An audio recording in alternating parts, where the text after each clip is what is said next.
Bien, estimados alumnos, vamos a desarrollar lo que viene en nuestro siguiente proceso, en nuestra guía de desarrollo del modelo de plan de negocios. Si observamos un poco,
entonces, para eso vamos a trabajar con lo que es el análisis de industria,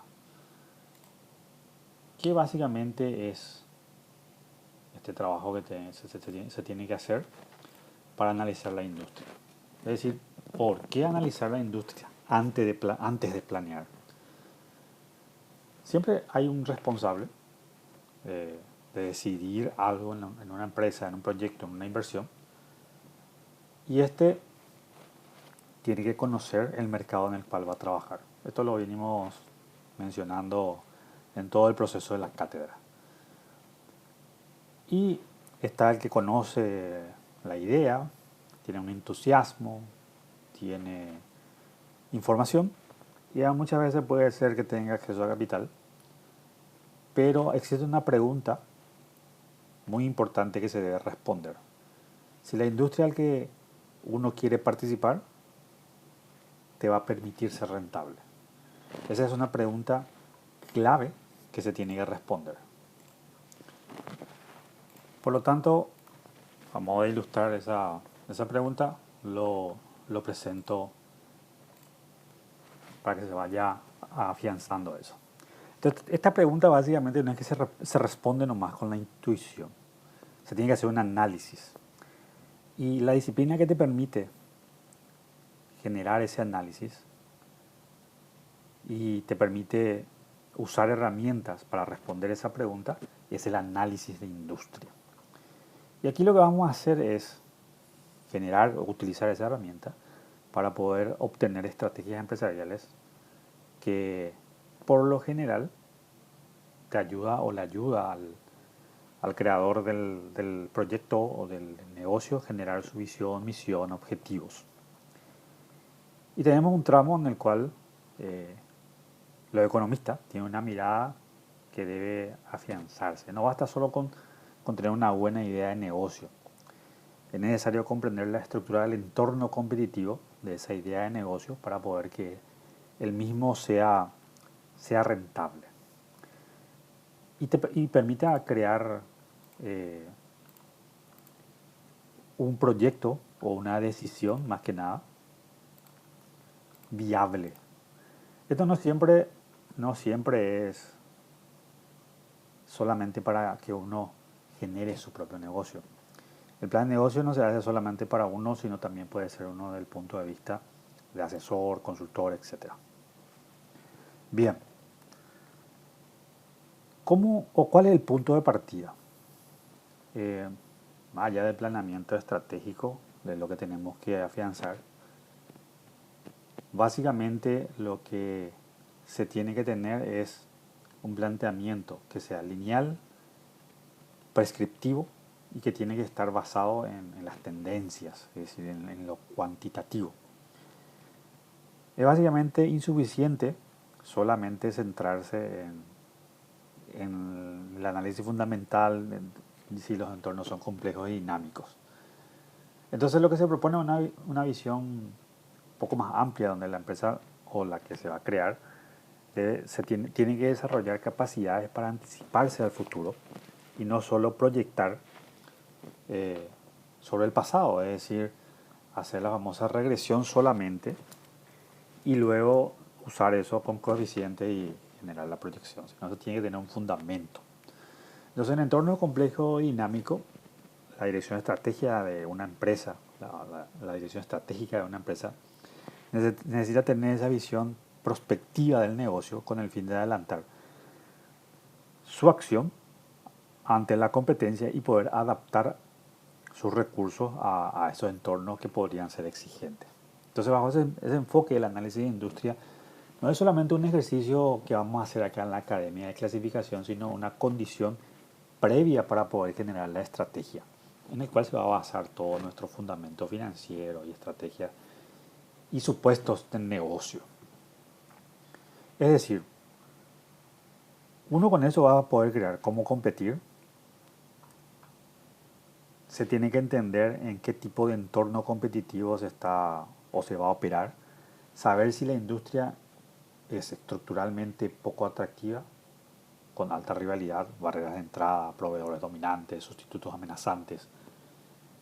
Es decir, ningún plan de negocio puede ser excelente en su ejecución si no puede compensar esa dinámica complicada y que necesita esa información para poder generar estrategias y definir su capital a utilizar.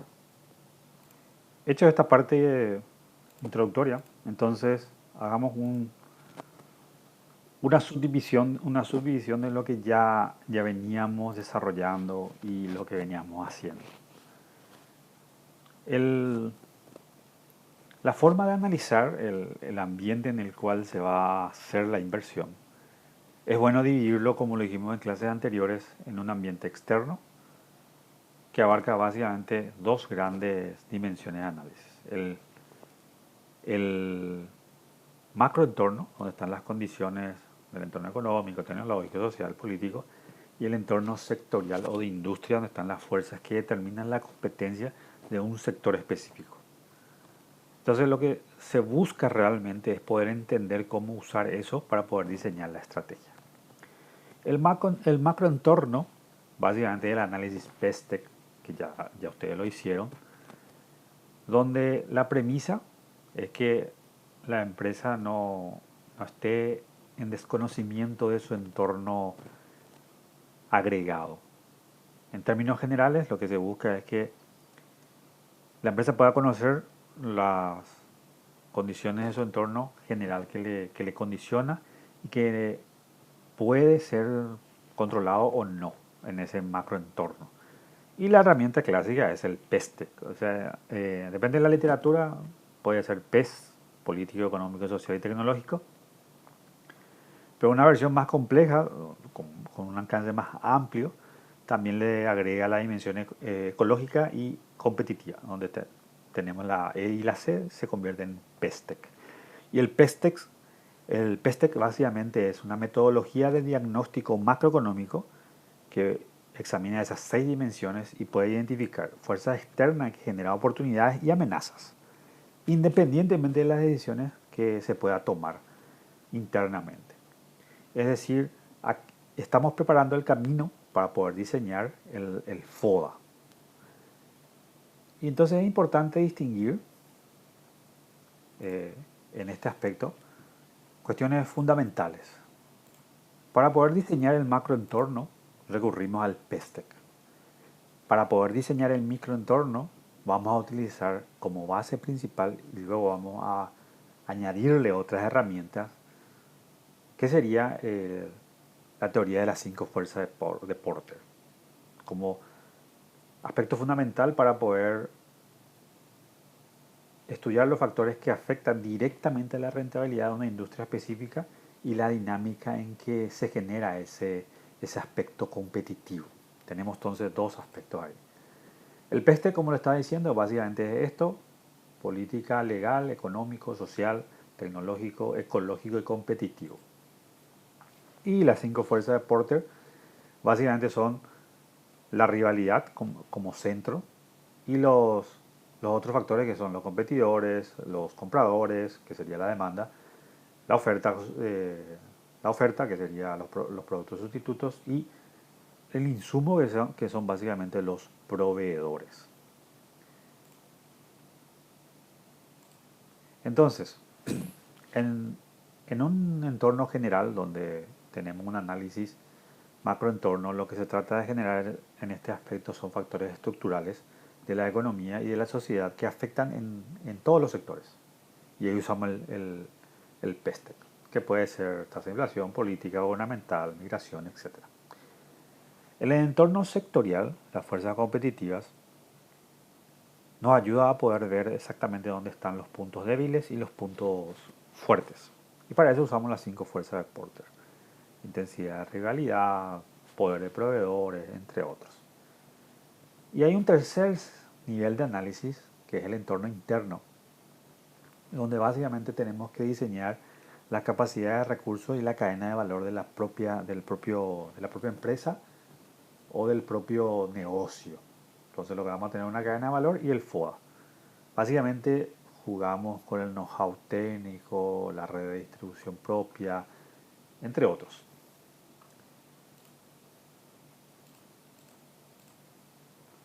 Y para eso usamos entonces estas 5 herramientas o 5 factores de Porter, donde puede ser altamente intenso el mercado o de baja intensidad. Eso lo vamos a determinar respecto a cada uno de ellos. Y una vez que vayamos avanzando, vamos a poder ver cómo se realiza esa cuantificación. Centrándonos en lo que es las 5 fuerzas de Porter, que básicamente sería el núcleo de nuestro análisis de industria, este instrumento viene a ser la parte central para poder comprender la estructura sectorial. Y reconoce que, si bien ya hace mucho se desarrolló, en 1980, más de 46 años, su forma de realizar el análisis tiene una lógica que todavía sirve para el marco de análisis. Y para eso vamos a tener aplicaciones y cómo se hace, ¿verdad? Entonces, para las estrategias es importante comprender la estructura de la industria en el cual se va a generar la empresa o la inversión antes de decidir cómo competir y generar estrategias. Entonces, lo que se tiene que hacer es analizar la industria como primer paso del análisis estratégico. Entonces, este modelo básicamente parte de la definición precisa de la industria o del sector en un conjunto de empresas que producen bienes y servicios que son sustitutos, cercanos entre sí, y que básicamente satisfacen necesidades similares de los consumidores. Aquí básicamente lo que importa es la forma en que se delimita correctamente el objetivo del análisis. Vayamos entonces directo a lo que hay que analizar en estas 5 fuerzas. La primera fuerza sería la rivalidad entre competidores, donde básicamente se mide la intensidad de la competencia directa entre la empresa o el emprendimiento o la inversión que se va a hacer con los que ya están instaladas en el sector, básicamente.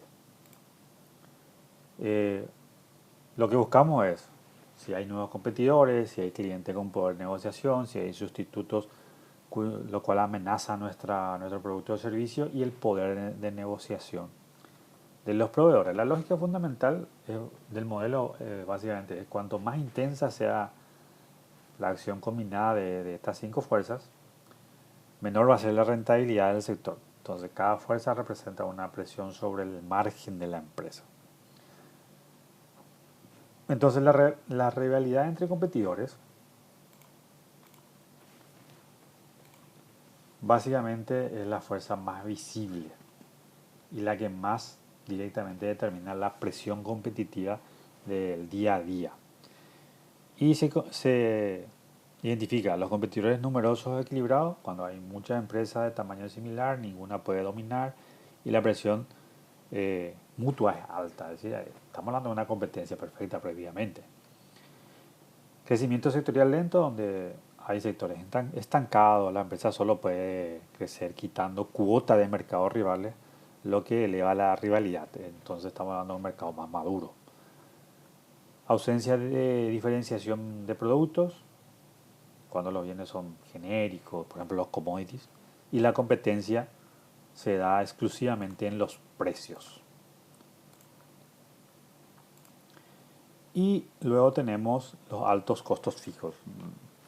Existen ciertas estructuras de las empresas donde los costos fijos son elevados y obviamente eso presiona a mantener el volumen de producción, lo que puede generar capacidad de excedente o guerra de precios. Y la barrera de salida. Eh, Esto significa que abandonar el sector es costoso. Entonces puedes tener activos inmovilizados o activos altamente especializados que no es que puedes liquidarlos nomás, algunos compromisos laborales y restricciones legales. Entonces la empresa básicamente permanece incluso si los resultados son negativos y mantiene la presión competitiva. La otra o la siguiente fuerza básicamente sería la amenaza de nuevos competidores. Esto es sumamente importante obviamente porque si las reglas generan mucha libertad a nuevos competidores, obviamente la porción del mercado se va a reducir. Entonces, saber cuál es el potencial que hay de nuevos competidores que hoy no están participando en la industria, pero podrían hacerlo. Y la posibilidad de ingreso, o si existe alguna barrera de entrada, podría limitar, o si no existiese mucha barrera de entrada, podría limitar la rentabilidad a los que ya están. Y la amenaza prácticamente se genera por esas barreras que pueden existir o se puedan generar.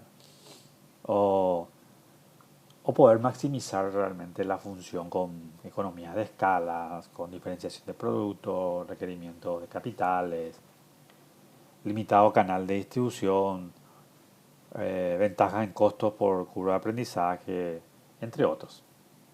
Una forma de medir qué tanto hay o qué tanto existe esa concentración o nivel de competencia es el índice de Herfindahl. Aquí básicamente la herramienta mide la concentración del mercado. Y esta herramienta permite ver si el nivel de participación está muy agolpada o no. Esto vamos a desarrollarlo en detalle al terminar esta parte que estamos mencionando. Entonces, un valor alto del índice de Herfindahl indica un mercado concentrado, donde pocas empresas dominan, las barreras de entrada tienen o tienden a ser mayores. Sin embargo, un índice H bajo señala un mercado fragmentado con menor poder o con menor poder individual para poder afrontar la competencia y obviamente menor factibilidad de ingreso. Ahí combinamos ya entonces la fuerza de Porter y el uso del índice de Herfindahl. Luego tenemos la amenaza de productos sustitutos.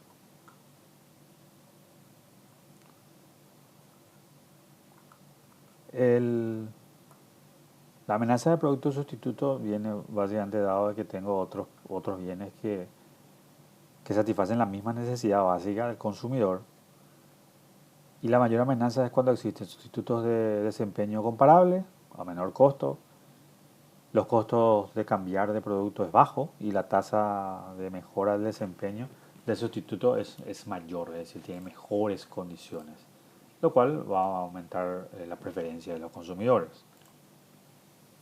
La siguiente fuerza que vamos a comentar está dado por el poder de negociación de los clientes o de los compradores. A medida que tengan más poder los compradores, presionan hacia abajo los precios y obviamente piden mayor calidad, reducen los márgenes del sector y esto se afianza o se profundiza, mejor decirlo así, cuando los compradores representan un porcentaje importante de las ventas. Los productos están estandarizados, eh, no están diferenciados. Los costos cambian de proveedor o realmente tienen costos bajos. Pocos compradores concentrados con poder monosómnico.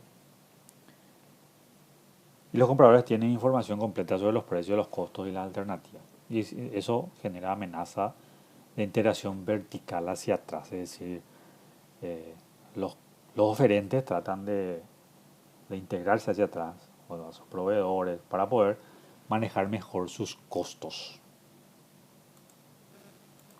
Aquí básicamente hay algunas cuestiones que tengan que ver sobre el alto poder y el bajo poder, como para que sirva de ejemplos para poder diseñar la matriz de Porter y puedan hacer la evaluación de industria.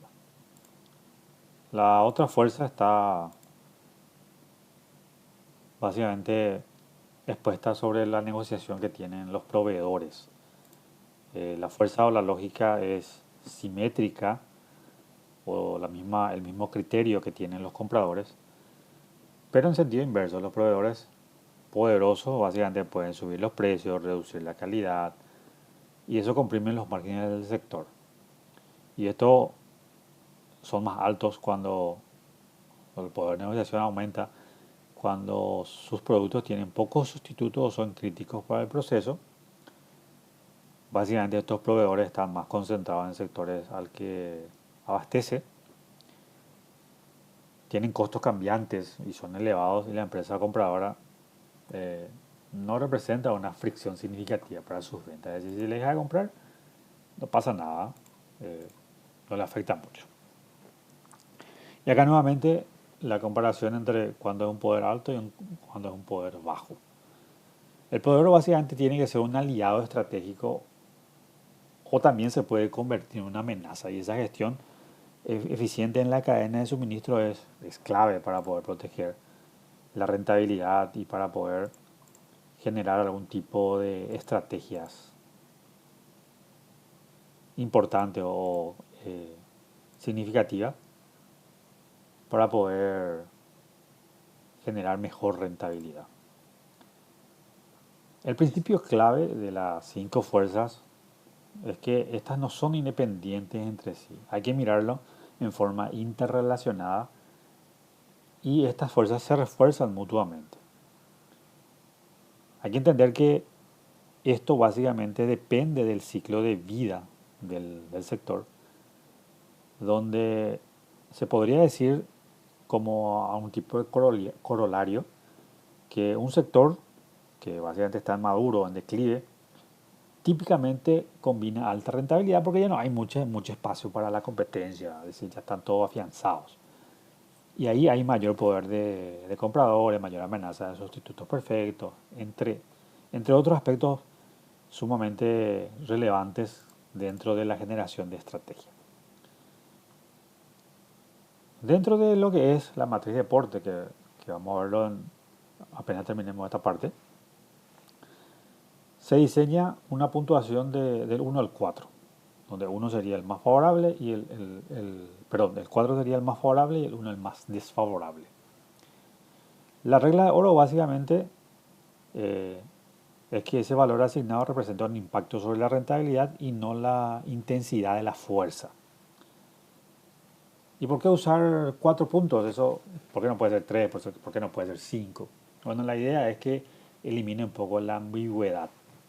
Porque si es 3, tenés un punto medio. Si es 5, también tenés un punto medio. Y te genera como un promedio sin impacto en un punto particular, sin impacto decisivo. Entonces acá lo que le obliga al analista al hacerlo par, eh, decidir si la condición va a ser favorable o no. no va a tener un punto medio. Y otra cosa es facilitar comparar entre los sectores y los periodos. Básicamente por eso la literatura dice que sea del 1 al 4. ¿Qué es lo que se obtiene básicamente con el análisis de Porter o la matriz de Porter?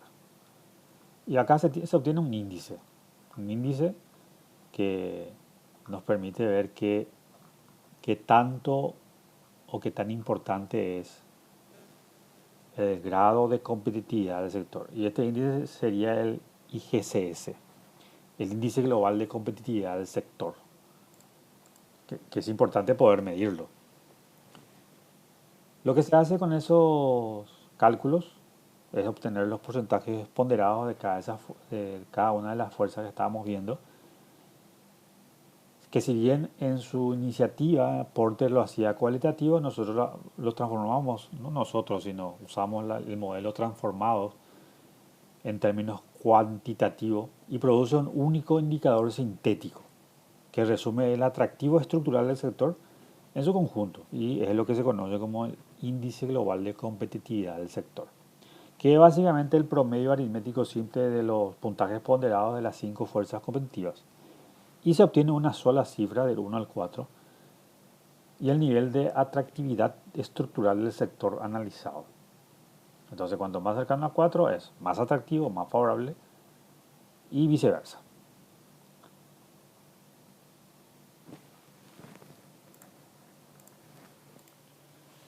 Un punto importante que hay que ver en el IGCS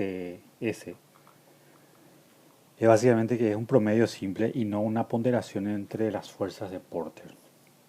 Entonces lo que hay que tener en cuenta es saber cómo se estructura este índice. El modelo básicamente entre las 5 fuerzas trata con igual peso a cada uno de las fuerzas. Entonces el cálculo del IGCS le aplica igual peso a esas fuerzas porque no existe una jerarquía teórica establecida en cada una de las fuerzas. Es decir, no podemos decir que la rivalidad entre competidoras es más importante que el poder de proveedores, porque la importancia de cada fuerza depende del sector. Por ejemplo, en el sector farmacéutico, el poder de proveedores de principio activo puede ser más decisivo y en el retail el poder de los competidores puede dominar. Entonces la ponderación de las fuerzas básicamente se diferencia entre cada una de ellas y no entre las fuerzas. Entonces el IGCS finalmente lo que hace es deliberadamente aplicar una importancia neutra respecto a las fuerzas, dejando al juicio de cada analista hacerlo o más significativo o no según el razonamiento en este caso del profesional. Entonces el índice global de competitividad del sector, IGCS, lo que hace es, conforme a las combinaciones de los promedios ponderados que se van a generar en cada una de las variables de cada fuerza, va a dar importancia relativa a cada una de las fuerzas. Y con eso entonces se tiene que el IGCS va a dar un valor específico donde puede ser o muy atractivo o nada atractivo. A medida que se acerca a 1 es menos atractivo y a medida que se acerca a 4 es más atractivo. Un punto crítico que frecuentemente pasa en el uso de este índice es que el promedio le agrega una información que puede ocultar ciertos desequilibrios importantes. Por ejemplo, un sector con un promedio de 2.72 puede tener una fuerza de puntuación de 1.2 en alguna de las fuerzas y que puede estar compensada por otras. Entonces en el análisis lo que hay que ver es que cuáles de las fuerzas tienen mayor peso en el promedio al cerrar el análisis. Entonces básicamente lo que se hace es una integración entre lo cualitativo y lo cuantitativo donde básicamente es necesario abordar preguntas que diseñen esa selección entre la importancia de la puntuación en cada una de las fuerzas.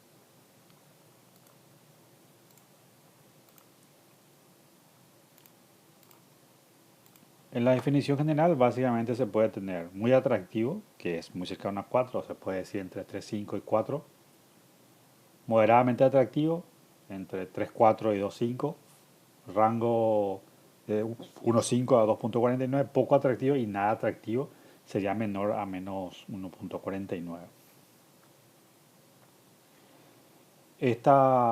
Este índice es una síntesis muy útil, pero en el análisis universal de cada una de las fuerzas, eh, es importante ver el peso relativo, como le dije, que tiene cada una de ellas. Entonces, un IGSS, IGSS positivo puede ocultar ciertas vulnerabilidades si no se hace esa revisión. Como regla de oro, básicamente la fuerza con puntaje más alto define la vulnerabilidad principal del sector. Eh, Luego tenemos los casos prácticos, que utilizo yo esta definición de inversión, donde tenemos una empresa familiar en un sector de ventas con ciertas características que permite hacer la ejemplificación. Aquí se puede ver, por ejemplo, cómo está diseñado para este análisis en particular cada una de las fuerzas. Se ve que la amenaza de productos sustitutos tiene mucho más peso respecto al restante sobre rivalidad, amenaza de nuevos competidores, poder de los compradores y de los proveedores. Y esta es una forma de graficar. El resultado del IGCS básicamente es 2,7, 2,3, 2,8 podemos decir, donde es moderadamente atractivo el sector y está dada por una diferenciación clara y fundamental entre lo que se tiene que mitigar la fuerza 1, que es la rivalidad entre competidores, y blindar de entrada de nuevos competidores, es decir, hacer algunos factores diferenciadores. Obviamente el sector permite crecimiento, pero requiere escala para mejorar el poder frente a los proveedores. Eso es lo que se puede diseñar bajo esta combinación que teníamos aquí. En términos generales, eh, algunas consideraciones que se tiene que tener para generar la matriz en un Excel para que ustedes puedan trabajar. Y básicamente el plan de negocios se tiene que tener el análisis PESTEC, se tiene que tener las 5 fuerzas de Porter, el resultado del cálculo del IGSS y posteriormente el FODA y la estrategia a aplicar.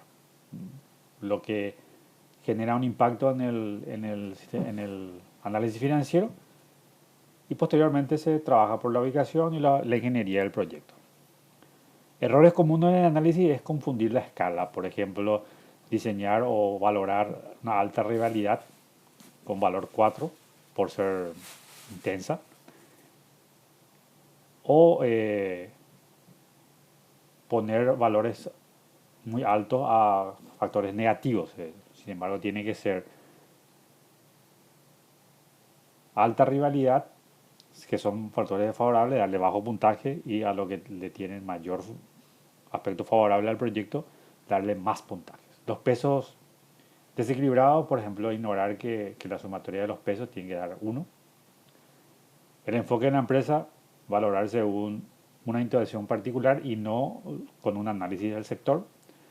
El cálculo del IGSS, promediar valores sin considerar los pesos, y obviamente el cálculo de las fuerzas ponderando y luego promediar las 5 fuerzas. E ignorar la fuerza más débil, es decir, reportar solo los promedios globales y no identificar cuáles de las fuerzas tienen mayor peso o menor peso. Y nuevamente una regla es que el valor asignado siempre representa un impacto sobre la rentabilidad de la empresa y no sobre la intensidad del fenómeno. fácil, es decir, eh, el, el- el poder de decisión de los clientes afecta a la rentabilidad y no a una cuestión solamente de mercado. Y obviamente luego ir a las aplicaciones prácticas. Como síntesis y conclusión, tenemos que saber que el análisis evalúa el atractivo del sector antes de formular una estrategia, que es el análisis de la industria. Y para ello usamos el análisis PESTEC para analizar el macroentorno y las fuerzas externas no controlables.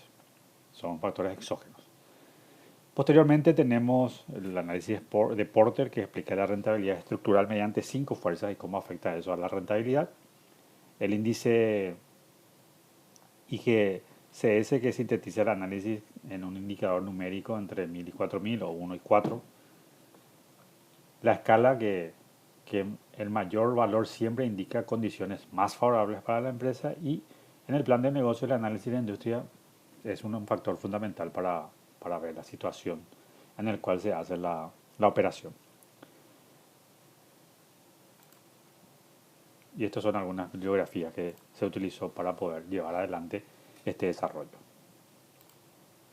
Una vez hecho el punto central de nuestro desarrollo, lo que vamos a hacer ahora es apuntar a las herramientas que combinan este análisis para poder tener un panorama global respecto a todos los puntos que se deben analizar en el análisis de industria.